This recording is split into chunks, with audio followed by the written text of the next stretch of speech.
Sa kabila ng pangamba ng publiko sa super flu na nagkalat ngayon ang hawaan sa North America at United Kingdom, sinabi ng Kagawaran ng Kalusugan na wala dapat ikabahala dito.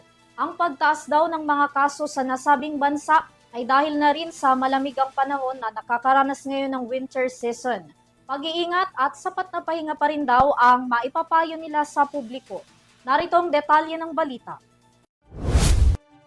Nakapagtala na raw ang Department of Health o DOH ng 17 kaso ng subclass ng superflu sa Pilipinas noong 2025 sa pagitan niyan ng July hanggang August.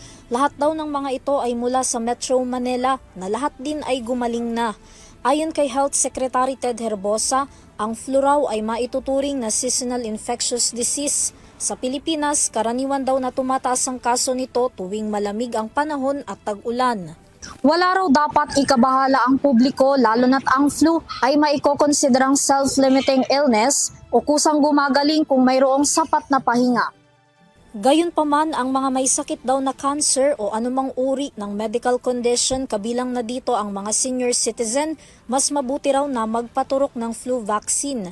Inirekomenda rin ng Kagawaran ng Kalusugan ng public health precautionary measure kung makaranas ng sintomas ng flu upang hindi na makahawa pa. As long as makapagpa-vaccinate yung high risk, if you're a young individual, you get flu, the same precautions, public health precautions. If you're sick, stay at home. If you're infected, you have upper respiratory infection, you should cover your face with a face mask. And then better stay at home and then recover para you don't spread the flu. Samantala, nilinaw naman ng DOH na nasa 80 ang variant ng flu, ngunit tanging ang mga variant lamang na epidemic ang binibigyang pansin ng World Health Organization o WHO para sa isang partikular na panahon. Ang bakuna rin daw na ibinibigay sa North America kung saan ngayon maraming kaso ng super flu ay iba pa sa bakuna ng Pilipinas. Sa ngayon, kasalukuyang nakararanas ang mga taga Northern America at United Kingdom ng mataas na kaso ng super flu. Ang mga Pilipinong bibisita sa mga nasabing lugar ay pinapayuhang magdoble ingat laban sa sakit.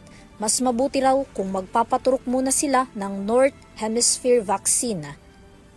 Para sa EuroTV News, Vanessa Cleofas, sumasaludo sa bawat Pilipino.